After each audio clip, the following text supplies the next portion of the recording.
로마서 11장 1절에서 12절 말씀입니다. 인생을 살면서 우리가 중요하게 여기는 그러한 덕목이 있습니다. 모든 인간관계에 있어서 기본 덕목이기도 합니다. 이것은 신실함이라고 할 수가 있습니다. 사람과의 관계 가운데 누가 누군가를 믿는다는 것만큼 중요한 것은 없는 것 같습니다. 그렇다고 한다면 질문을 하나 하고 싶습니다. 여러분은 누군가에게 신실합니까? 믿음직합니까? 누군가에게 나의 비밀번호를 공유해도 괜찮을 만큼 누군가를 신실하게 신뢰합니까? 아니면 나는 또 어느 누군가에게 그러한 신실한 그런 사람입니까? 오늘 본문은 하나님의 신실함에 대해서 또 주로 이야기하고 있는 그러한 본문인데요. 오늘 본문을 세 단락으로 나눌 수 있는데요. 먼저 1절에서 6절까지의 내용은 이스라엘에 대한 하나님의 신실함을 설명하고 있습니다. 그리고 7절에서 10절까지는 이스라엘의 실패한 모습을 설명하고 있고요.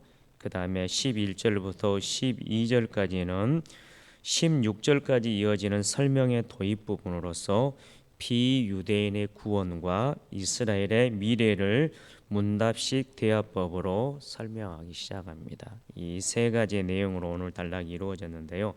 먼저 첫 단락 1절에서 6절까지 이스라엘에 대한 하나님의 신실함을 이 사도 바울이 설명하는 부분을 보도록 하겠습니다. 11장을 시작하면서 바울이 주장하는 것이 이렇습니다. 10장까지의 내용을 이야기하면서 즉 10장 21절 말씀에 이스라엘에 대하여 이르되 순종하지 아니하고 거슬러 말하는 백성에게 내가 종일 내 손을 벌렸노라 하였느니라 하면서 그러므로 시작됩니다. 10장 21절 방금 말씀드렸는데 그 내용이 뭐냐면 하나님께서는 모욕을 당하면서도 온종일 손을 내밀며 이스라엘이 돌아오기를 바라셨다. 11장 1절 시작되면서 그러므로라고 시작합니다. 하나님께서 모욕을 당하면서도 이스라엘이 돌아오기를 기다렸다. 그러면서 하나님이 자기 백성을 버리셨느냐라고 1절에서 질문을 합니다. 10장 21절을 근거로 보면 하나님은 절대 이스라엘 백성들을 버리지 않았다는 것을 11장 1절에서 강조하고 있습니다. 하나님은 왜 이스라엘 백성들을 버릴 수 없을까요? 그것은 하나님의 신실하심 때문입니다. 이스라엘 백성에 대한 언약을 폐기하지 않으시는 하나님의 신실하심 때문이라고 말씀하는데요. 바울은 그것을 두 가지 예를 통해서 설명을 합니다. 첫째는 1절 하반절에 나오는 내용인데요. 바울 자신을 예로 들어서 하나님의 그 신실하심을 논증을 합니다. 그러면서 바울 자신의 출신을 이야기합니다. 나도 아브라함의 씨에서 난 자요 베냐민 지파라. 이것은 자기를 자랑하려고 언급하는 것이 아닙니다. 나도 이스라엘 자손인데 하나님이 자기 백성으로 하시겠다고 약속하신 대로 하나님이 저버리지 않고 나를 버리지 않고 남겨놓으시지 않았냐. 하나님의 신실하심의 증거가 바로 바울 자신이라는 것을 강조하기 위해서 자신의 출신을 오늘 바울이 1절에서 이야기하는 것을 볼 수가 있습니다. 하나님이 이스라엘을 버리셨으면 나도 버리셨어야 하는데 나는 하나님의 사람으로 하나님의 백성으로 여기 서 있지 않느냐. 그러므로 하나님은 이스라엘을 버리지 않으셨다. 이렇게 자기를 들어서 예를 나타내고 있고요. 둘째로는 2절에서 4절까지에 걸쳐서 구약의 인물인 엘리야 시대의 그 예를 통해서 하나님의 신실하심을 이 바울이 이야기합니다. 그 신실함을 이렇게 표현합니다. 하나님이 그 미리 하신 자기 백성을 버리지 아니하셨나니라고 말입니다. 여기서 미리 하신이라는 단어는 하나님의 작정이라고 하는 이 단어를 사용할 수 있는데요. 이 미리 하신 이 단어는 하나님의 구원 계획의 시작점에 해당하는 그런 과정입니다. 하나님이 최종적인 구원을 이루시기 위해서 처음 시작하신 게 뭐냐면 미리 아신 거, 그리고 나중에 택하시고 부르시고, 그리고 나중에 구원의 그 완성까지 하나님의 구원의 여정 가운데 있는 제일 시작점이 바로 이 미리 아신이라고 하는 이 단어 속에 있는데요. 자기 백성을 버리지 아니하셨다. 그러면서 그들을 버리지 않은 사실을 이야기합니다. 엘리야가 이스라엘을 하나님께 고발했습니다. 그들의 죄악상을 고발했습니다. 3절 말씀 보면 주여 그들이 주의 선지자들을 죽였으며 주의 제단들을 헐어버렸고 나만 남았는데 내 목숨도 찼나이다. 이렇게 엘리야가 이스라엘 백성들을 하나님께 고발했습니다. 3절에 나온 내용대로 이스라엘의 악행을 이것보다 더 강하게 어필할 수 있는 제목은 없을 것 같습니다. 하나님의 백성으로서 감히 할 수 없는 악행들입니다. 사람, 그것도 하나님의 선지자, 하나님의 말씀을 전하며 그 말씀대로 살아가도록 백성들을 지도하는 선지자를 죽이고 에베제의 삶을 살아가지 못하도록 제단을 헐고, 또한 이 엘리야도 죽이려고 하고 있다. 정말 죽기를 작정하고 자행하는 이스라엘의 악한 모습 중에 악한 모습이라고 하나님께 고발하는 내용입니다. 도저히 이들을 하나님 가만두어서는 안 된다라고, 이들을 뭐냐면 용서하지 마시라고 하는 그러한 하나님께 그러한 지금 투정보다 더한 그러한 내용들입니다. 그런데 이러한 엘리야에게, 이스라엘 백성들을 이렇게 고발하는 엘리야에게 하나님이 뭐라고 대답하셨는지 4절 말씀에 보면 그에게 하신 대답이 무엇이냐?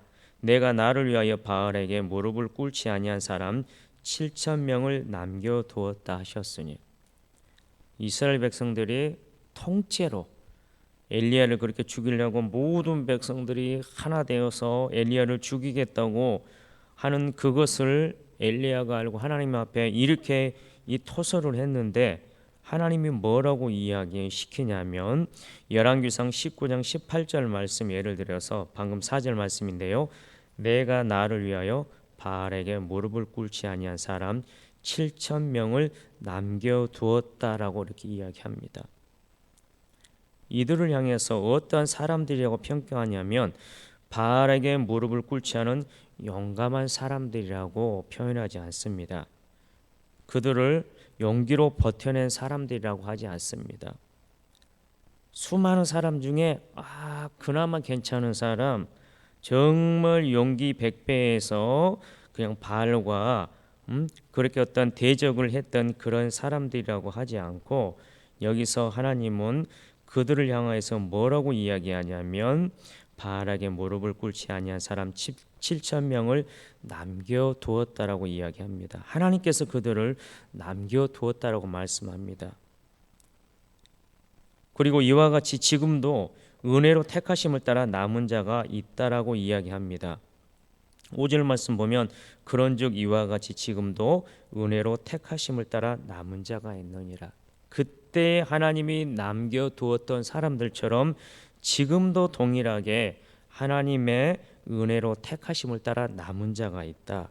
여기에서 우리가 주목해야 될 것은 아까도 잠깐 말씀드렸지만 하나님이 남겨두었다는 것, 남은 백성들 바알에게 무릎 꿇지 않은 7,000명이 있는 것도 그들 스스로 남은 것이 아니라 하나님께서 주도적으로 남겨두었다라고 말씀합니다.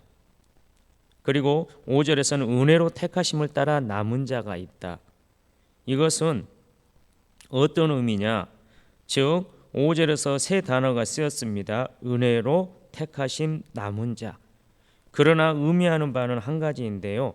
이 세 단어가 향하는 목적지는 바로 구원입니다. 이 구원은 5절 말씀에 철저히 하나님의 은혜로 이루어진다는 것을 오늘 이 사도 바울이 엘리야의 예를 통해서 이야기하고 있는 것을 볼 수가 있습니다. 지금도 은혜로 택하심을 따라 은혜로 구원 얻었다라고 하는 부분을 강조하고 있습니다. 그러면서 논리적으로 6절에서 마무리합니다. 하나님의 택하심은 은혜로 된 것이며 만일 그렇지 않고 행위로 택하심을 받은 것이라면 하나님의 택하심의 은혜는 은혜가 아니라고 말입니다. 6절 말씀 만일 은혜로 된 것이면 행위로 말미암지 않음이니 그렇지 않으면 은혜가 은혜되지 못하느니라. 이걸 좀 풀어서 말씀드리면 하나님의 택하심은 오직 당신의 은혜로 말미암은 것이며 따라서 만약 그렇지 않다면 즉 하나님의 택하심이 우리의 행위나 긍로에 근거한 것이라면 그것은 결코 은혜가 될 수 없다는 말입니다. 은혜라는 말은 우리 모두가 잘 알고 있듯이 값없이 받은 선물과 같은 것입니다. 어떠한 대가도 요구함 없이 그냥 주는 것이고 어떠한 값도 치르지 않고 그냥 받는 것입니다. 그것은 오로지 주는 사람이 주고 싶어서 주는 것입니다. 그러므로 하나님의 택하심은 곧 하나님의 은혜이다라는 말은 하나님께서 아무런 대가도 요구하지 않고서 우리를 택하셨다는 의미입니다. 하나님께서 우리를 택하기를 원해서 택하셨다는 겁니다.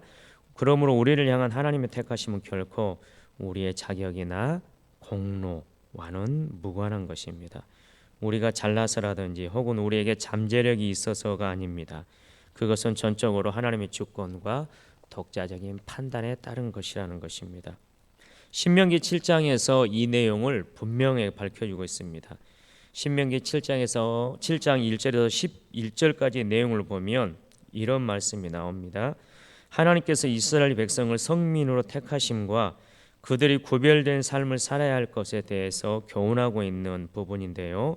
그런데 중요한 것은 하나님께서 이스라엘 백성을 성민으로 택하신 근거가 결코 이스라엘에게 선택받을 만한 이유가 있어서가 아니라는 것을 분명하게 선언하고 있습니다. 7절 말씀 보면 이렇습니다. 여호와께서 너희를 기뻐하시고 너희를 택하심은 너희가 다른 민족보다 수요가 많은 연고가 아니라 너희는 모든 민족 중에 가장 적으니라. 그러면서 이렇게 이야기합니다. 하나님께서 이스라엘을 성민으로 택하신 이유에 대해서 그것은 8절에 바로 나오는데요. 그것은 하나님께서 그들을 사랑함을 인하며 또한 그들의 조상에게 하신 맹세를 지키려 하심을 인함이다. 이렇게 이야기합니다. 하나님께서 이스라엘을 성민으로 택하신 이유 첫 번째 그들을 사랑함으로 인합니다. 두 번째 그들의 조상에게 하신 언약을 지키기 위함이다. 즉 이것은 언약과 사랑에 신실하신 하나님 그분 때문에 이스라엘 백성이 뭐냐면 성민으로 선택받았다는 그것을 강조하고 있습니다. 이것은 오늘날의 택하심에 있어서도 마찬가지입니다.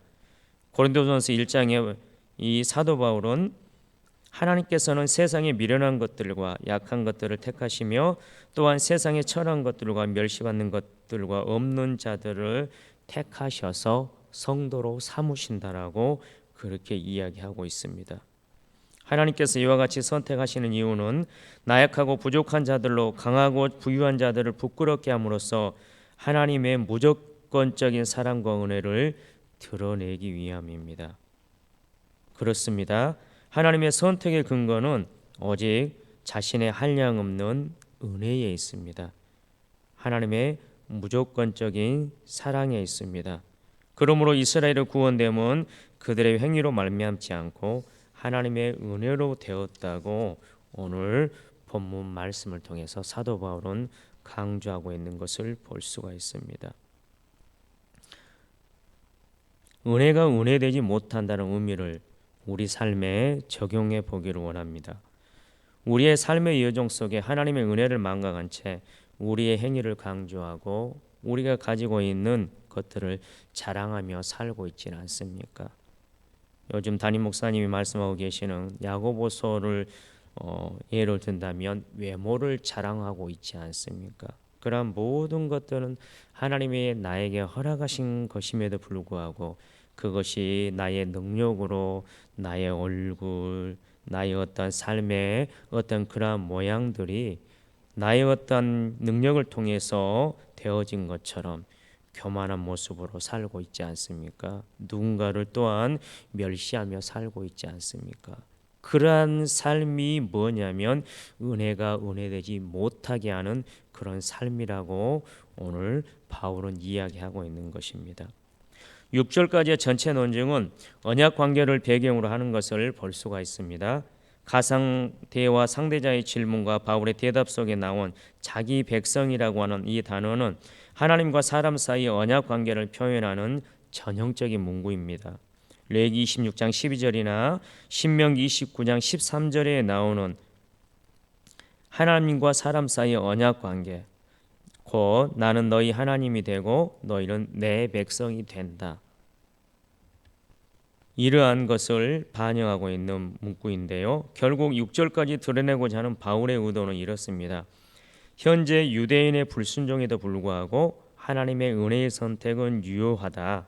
자신과 동료 유대인 신자들처럼 언젠가 하나님의 선택의 결과를 많은 유대인들도 누리게 될 것이라는 것입니다. 지금 현재는 그 하나님의 복음을 거절하는 사람들이 있지만 그러나 결국에는 이후에는 많은 사람들이 하나님의 선택의 결과를 유대인들도 누리게 될 거다. 이렇게 6절까지 마무리하면서 사도 바울은 두 번째 단락 7절에서 10절까지의 이스라엘의 실패한 모습을 다시 설명합니다. 7절부터 10절까지도 대화법 질문으로 한 명이 질문하고 한 명이 답하는 그런 방식으로 어떠한 1절에서 6절까지의 내용을 보충하고 있는데요. 그런데 우리가 좀 살펴봐야 되는 것이 있는데요. 어떤 긍정적으로 나아가지 아니하고 7절에서 10절의 내용을 보면 사도 바울이 1절에서 6절까지 이스라엘에게도 어떤 여지가 있다는 것을 남기면서 7절부터 긍정적으로 시작하면 좋을 텐데 의도와는 우리의 어떤 그 기대와는 다르게 부정적으로 7절에서 10절의 그 내용을 펼쳐가는 것을 볼 수가 있습니다. 앞선 1절에서 6절은 하나님께서 이스라엘 백성 자체를 버린 것이 아니고 엘리야 시대처럼 지금도 은혜로 택함받은 남은 자가 있음을 밝혔습니다. 그런데 이에 이어지는 7절 10절에서 바울은 택하심을 얻은 자 외에는 이스라엘 백성이 우둔하여진 사실을 밝힙니다. 즉 이스라엘의 구원의 실패에 대한 언급을 하고 있는데요. 바울은 1절에서 6절에서 하나님의 은혜를 남은 자의 개념을 통해 제시했기에 여기서는 그에 대한 구체적 설명을 진행해야 할 것 같은데 아까 말씀드렸듯이 바울은 오히려 반대 상황에 집중하는 것을 볼 수가 있습니다. 이것은 거절하는 유대인 상황을 다시 보여주어 그들의 미래 회복이 전적으로 하나님의 은혜임을 강조하기 위함인 듯합니다. 바울은 이런 의도를 가지고 이스라엘이 하나님의 은혜를 거절한 모습을 보여주는데요. 먼저 자기의 행위로 의를 얻으려는 헛된 열심을 7절에서 이야기합니다. 7절을 보면 이렇게 시작합니다. 그런즉 어떠하냐 이스라엘을 구하는 그것을 얻지 못하고 오직 택하심을 입은 자가 얻었고 그 남은 자들은 우둔하여 졌느니라. 이스라엘 백성들이 무언가를 얻었다고 합니다. 이스라엘이 구하는 그것, 구하는이라고 하는 이 단어를 보면 이 헬라어 단어를 보면 에피제테이라고 하는데 이 단어는 열심히 구하다라고 하는 그 의미를 가지고 있습니다. 그러니까 이스라엘이 무언가를 열심히 구했다라고 그렇게 이야기를 하고 있는 겁니다. 무엇을 구했을까요? 이스라엘은 그들 스스로 무언가를 구했습니다. 그걸 하나님의 의라고 하는데 뭐냐면 자기들의 율법의 어떤 행위를 통하여서 자기들이 의로워지려고 하는 율법의 행위, 자기들의 공로를 통해서 의를 즉 구원을 얻으려고 하는 그것을 열심히 구했다라고 하는 사실입니다. 현재형 단어가 현재형으로 쓰여져 있을 만큼 이스라엘 백성들이 계속해서 열심히 구했다는 겁니다. 율법을 613가지나 되는 그 율법을 철저히 지키려고 애를 썼다는 겁니다. 그것을 통해서 뭘 얻으려고요? 의를 얻으려고요. 구원을 얻으려고요. 자기가 그렇게 열심히 행위하면 자기가 그렇게 공로를 쌓으면 되는 것인 줄 알고 그렇게 열심히 올렸습니다. 그러나 그들의 결론이 뭡니까? 그것을 얻지 못하고라고 7절 상반절에 이야기합니다. 헛된 열심이라는 거죠. 아무리 열심히 해봐야 목표에 도달할 수 없는. 중요한 건 방향인데 이스라엘 백성들은 그 방향도 모른 채 열심을 내고 있다고 이야기합니다. 며칠 전에 담임 목사님께서 이러한 내용을 말씀하시는 것을 들었습니다. 헛된 열심을 내고 있지 않습니까? 올바른 지식을 가지고 살아가야 되는데 헛된 열심으로 바르지 않은 방향으로 가고 있지는 않습니까? 그러면서 오늘 7절 하반절에서 오직 택하심을 입은 자가 얻었고 이스라엘 백성들이 그렇게 얻으려고 했던 그들은 얻지 못했고 누가 얻었냐면 그 의를 오직 택하심을 입은 자가 얻었다라고 이야기합니다. 하나님의 의, 이것은 구원받는 의를 의미합니다. 예수 그리스도를 통하여서 얻는 그 의를 의미합니다.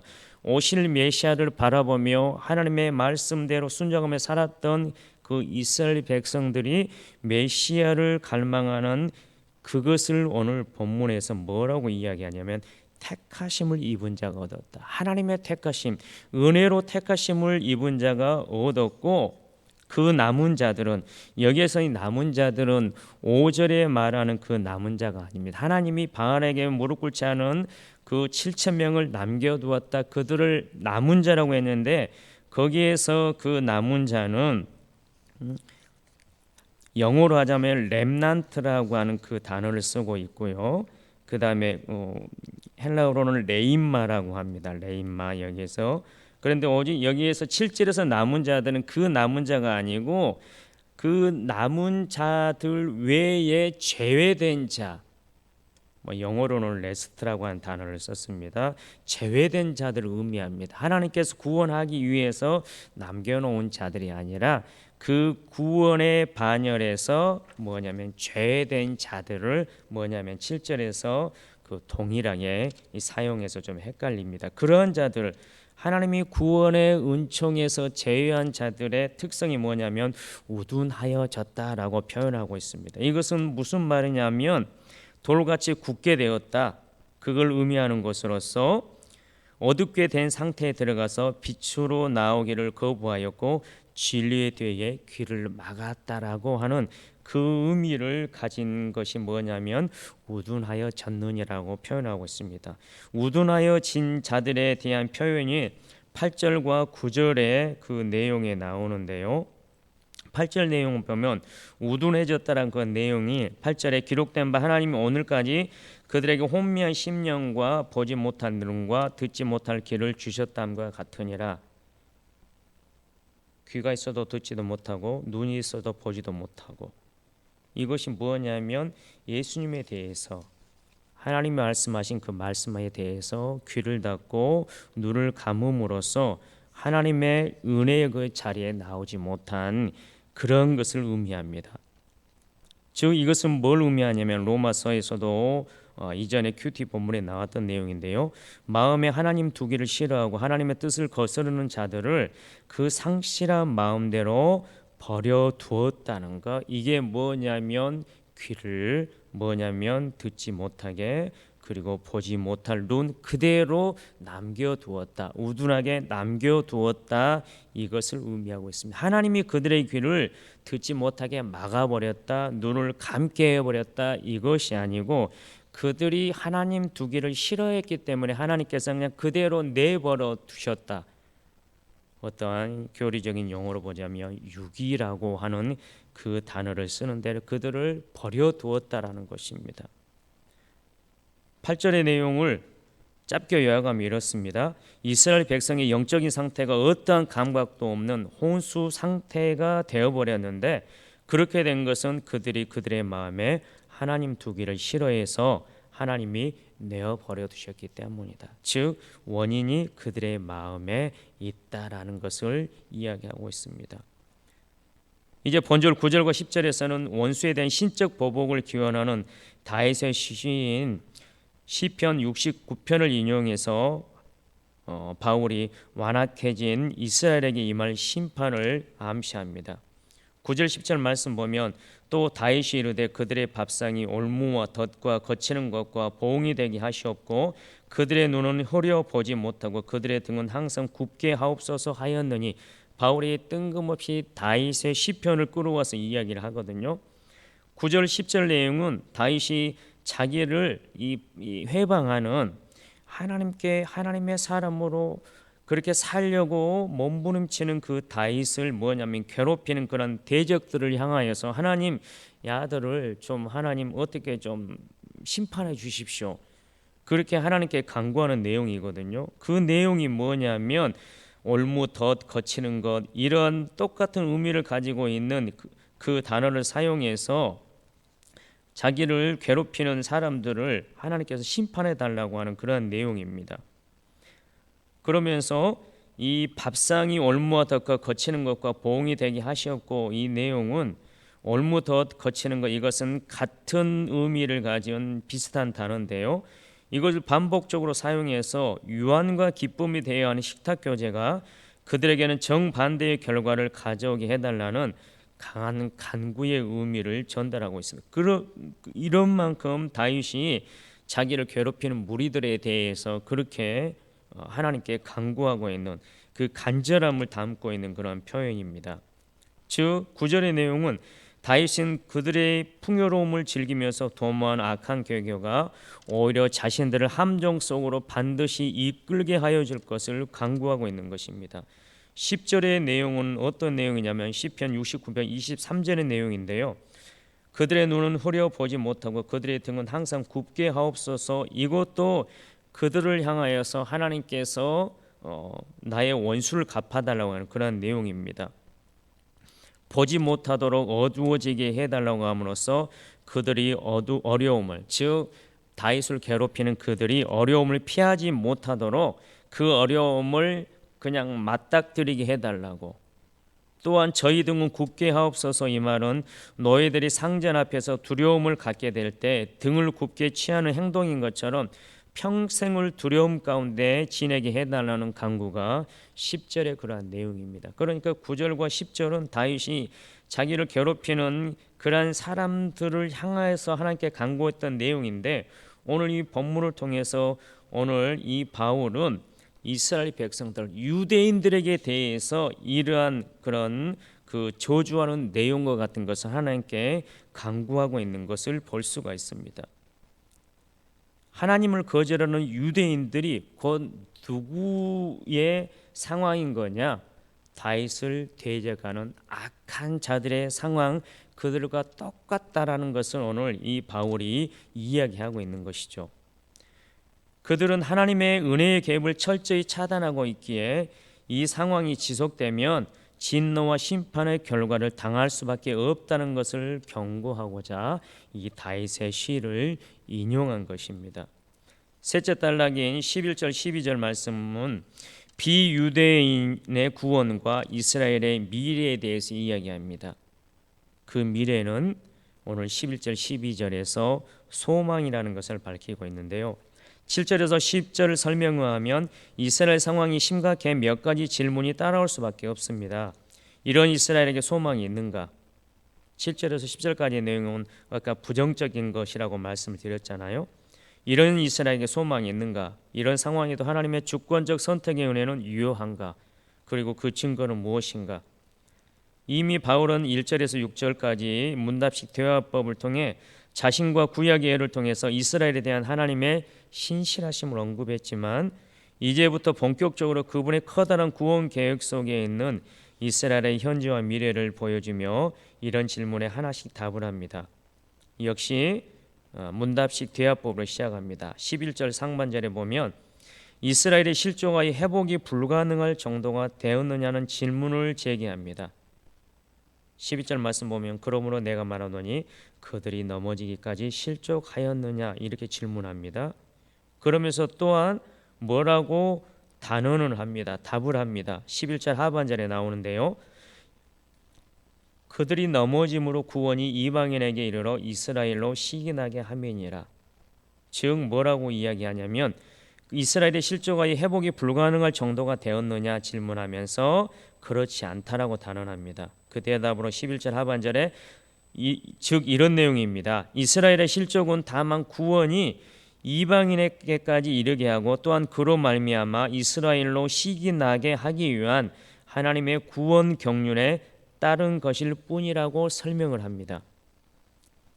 시기 나게 한다라고 하는 그 단어를 조금 설명드리면, 민족적 자긍심과 배타성이 강한 이스라엘은 하나님의 선택 밖에 있던 이방인들이 구원의 은혜를 받는 것을 목도하면서 오히려 은혜 밖에 떨어진 자신의 처지에 대해서 다시 생각해보고 이방인에게 질투를 느껴 은혜의 복음 안에 들어오게 된다는 것을 의미합니다. 시기 질투해가지고 그냥 그 자리에 머물러 있는 그것이 아니라, 부럽네, 쟤들도 들어가는데 나는 더 들어가야 되지 않을까라고 하는 그런 질투를 느껴 은혜의 복음 안에 들어오게 된다는 것, 이게 바로 시기 나게 한다라고 하는 그 단어 속에 포함되어 있는 그러한 의미입니다.